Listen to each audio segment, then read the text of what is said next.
श्री हरि बोलो ग्रंथराज श्रीमद्भगवद्गीता जी की जय। श्री परमात्मने नमः। गीता सुगीता कर्तव्या किमन्यः शास्त्र विस्तरः या स्वयं पद्मनाभस्य मुख पद्माद्विन्यसृता। अथ ध्यानम्। शांताकारं भुजगशयनं पद्मनाभ सुरेशं विश्व आधारं गगन सदृशं मेघवर्ण शुभांगम लक्ष्मीकान्तं कमलनयन योगिभिः ध्यान गम्यं वन्दे विष्णुं भवभयहरं सर्वलोकैकनाथम्। यं ब्रह्मा वरुणेन्द्र रुद्रमृतः स्तुन्वन्ति दिव्यस्तवैर्वेदैः साङ्गपदक्रमोपनिषदः गायन्ति यं सामगाः। ध्यान अवस्थित तद्गतेन मनसा पश्यन्ति यं योगिनो यस्यान्तं न विदुः सुर असुरगणा देवाय तस्मै नमः। वसुदेव सुतं देवं कंस चाणूरमर्दनम् देवकी परमानंदम कृष्णं वंदे जगद्गुरुम्। भगवद गीता अध्याय 1 श्लोक 26 से 30। श्लोक 26। तत्रापश्यत् स्थितान् पार्थ पितनथ पितामहान् आचार्यान् मातुलान् भ्रातन् पुत्रान् पौत्रान् सखींस्तथा।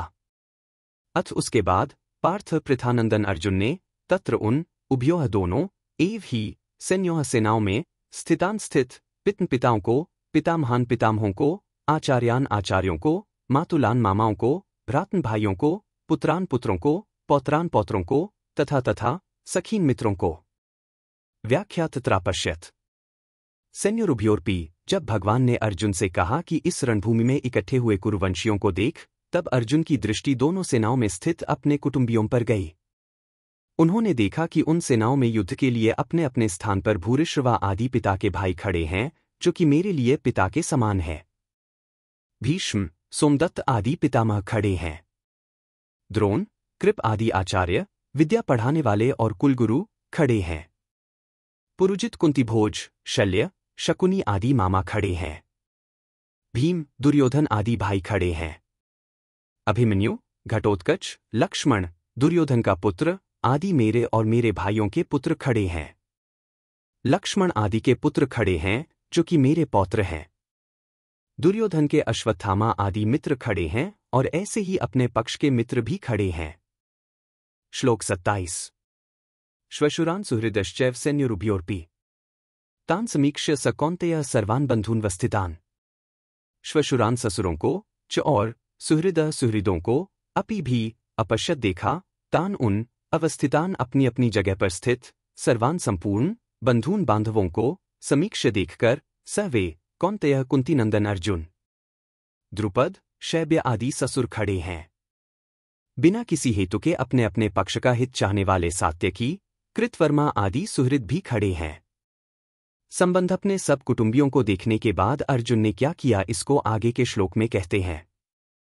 व्याख्यातान सर्वान बंधून्वस्थितान समीक्ष्य। पूर्व श्लोक के अनुसार अर्जुन जिनको देख चुके हैं, उनके अतिरिक्त अर्जुन ने बालीक आदि प्रपितामह धृष्टद्युम्न शिखंडी सुरथ आदि साले जयद्रथ आदि बहनोई तथा अन्य कई संबंधियों को दोनों सेनाओं में स्थित देखा।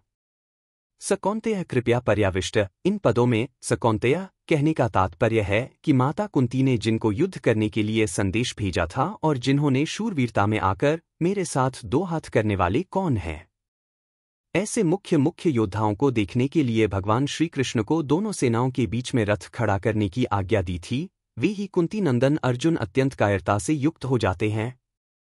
दोनों ही सेनाओं में जन्म के और विद्या के संबंधी देखने से अर्जुन के मन में यह विचार आया कि युद्ध में चाहे इस पक्ष के लोग मरें चाहे उस पक्ष के लोग मरें, नुकसान हमारा ही होगा, कुल तो हमारा ही नष्ट होगा, संबंधी तो हमारे ही मारे जाएंगे।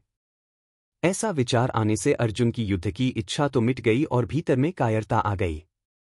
इस कायरता को भगवान ने आगे 2 से 3 में कश्मलम तथा हृदय दौर्बल्यम कहा है, और अर्जुन ने 2:7 में कार्पण्य दोषोपैत स्वभाव कहकर इसको स्वीकार भी किया है। श्लोक 28। कृपया पर्याविष्टो विषीदन् निदम्ब्रवीत्। अर्जुन उवाच दृष्ट्वेम स्वजनं कृष्ण युयुत्सुं समुपस्थितम्। पर्या अत्यंत कृपया कायरता से आविष्ट युक्त होकर विषीदन विषाद करते हुए इदम ऐसा अब्रवीत बोले। अर्जुन कायरता से आविष्ट हुए हैं, कृपयाविष्ट। इससे सिद्ध होता है कि यह कायरता पहले नहीं थी, प्रत्युत अभी आई है। अतः यह आगंतुक दोष है। आगंतुक होने से यह ठहरेगी नहीं, परंतु शूरवीरता अर्जुन में स्वाभाविक है, अतः वह तो रहेगी ही। अत्यंत कायरता क्या है? बिना किसी कारण निंदा, तिरस्कार, अपमान करने वाले, दुख देने वाले, वैरभाव रखने वाले, नाश करने की चेष्टा करने वाले दुर्योधन, दुःशासन, शकुनी आदि को अपने सामने युद्ध करने के लिए खड़े देखकर भी उनको मारने का विचार न होना, उनका नाश करने का उद्योग न करना यह अत्यंत कायरतारूप दोष है।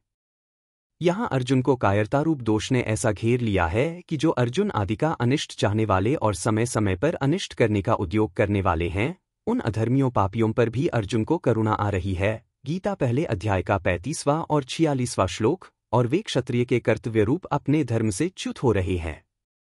विषिदन निदम्रवीत युद्ध के परिणाम में कुटुंब की, कुल की, देश की क्या दशा होगी, इसको लेकर अर्जुन बहुत दुखी हो रहे हैं और उस अवस्था में वे ये वचन बोलते हैं जिसका वर्णन आगे के श्लोकों में किया गया है। अर्जुन बोले, कृष्ण हे कृष्ण, युयुत्सुम युद्ध की इच्छा वाले, इमम इस स्वजन कुटुंब समुदाय को समुपस्थितम अपने सामने उपस्थित दृष्टा देखकर मम मेरे। व्याख्या दृष्टिम स्वजनम कृष्ण युयुत्सुम समुपस्थितम। अर्जुन को कृष्ण नाम बहुत प्रिय था। यह संबोधन गीता में 9 बार आया है। भगवान श्री कृष्ण के लिए दूसरा कोई संबोधन इतनी बार नहीं आया है। ऐसे ही भगवान को अर्जुन का पार्थ नाम बहुत प्यारा था। इसलिए भगवान और अर्जुन आपस की बोलचाल में ये नाम लिया करते थे और यह बात लोगों में भी प्रसिद्ध थी। इसी दृष्टि से संजय ने गीता के अंत में कृष्ण और पार्थ नाम का उल्लेख किया है। यत्र योगेश्वरः कृष्णो यत्र पार्थो धनुर्धरः। 1878। धृतराष्ट्र ने पहले संवेता युयुत्सवः कहा था और यहाँ अर्जुन ने भी युयुत्सु समुपस्थितम कहा है, परंतु दोनों की दृष्टियों में बड़ा अंतर है। धृतराष्ट्र की दृष्टि में तो दुर्योधन आदि मेरे पुत्र हैं और युधिष्ठिर आदि पांडु के पुत्र हैं, ऐसा भेद है। अतः धृतराष्ट्र ने वहाँ माम कहा और पांडवा कहा है, परंतु अर्जुन की दृष्टि में यह भेद नहीं है। अतः अर्जुन ने यहाँ स्वजन कहा है, जिसमें दोनों पक्ष के लोग आ जाते हैं। तात्पर्य है कि धृतराष्ट्र को तो युद्ध में अपने पुत्रों के मरने की आशंका से भय है, शोक है, परंतु अर्जुन को दोनों ओर के कुटुंबियों के मरने की आशंका से शोक हो रहा है कि किसी भी तरफ का कोई भी मरे, पर वह है तो हमारा ही कुटुंबी। अब तक दृष्ट्वा पद 3 बार आया है। दृष्ट्वा तु पांडवानिकम 1, 2 व्यवस्थितान दृष्ट्वा धार्तराष्ट्रान 1, 20 और यहाँ दृष्ट्वेमन स्वजन 1, 28।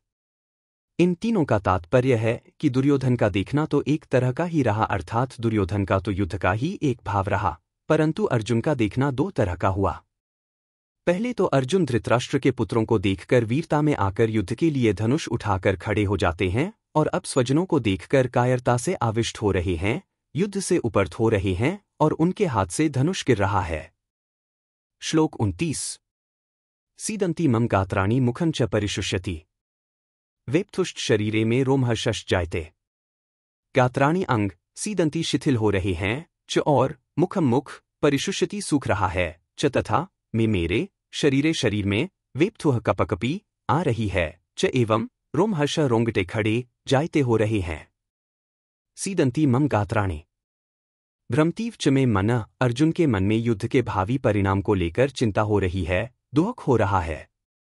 उस चिंता दुख का असर अर्जुन के सारे शरीर पर पड़ रहा है। उसी असर को अर्जुन स्पष्ट शब्दों में कह रहे हैं कि मेरे शरीर का हाथ, पैर, मुख आदि एक एक अंग अवयव शिथिल हो रहा है। मुख सूखता जा रहा है, जिससे बोलना भी कठिन हो रहा है। सारा शरीर थरथर कांप रहा है। शरीर के सभी रोंगटे खड़े हो रहे हैं, अर्थात सारा शरीर रोमांचित हो रहा है। श्लोक 30। गांडीवं संस्ते हस्तात्वक्चैव परिदह्यते न च शक्नुमेव स्थातु भ्रमतीव च मे मनः। हस्तात हाथ से, गांडीवम गांडीव धनुष, संस्ते गिर रहा है, च और त्वचा एव भी परिदह्यते जल रही है, में मेरा मनः मन भ्रमती इव भ्रमित सा हो रहा है, च और मैं अवस्थातुम खड़े रहने में, च भी न शक्नोमी असमर्थ हो रहा हूं।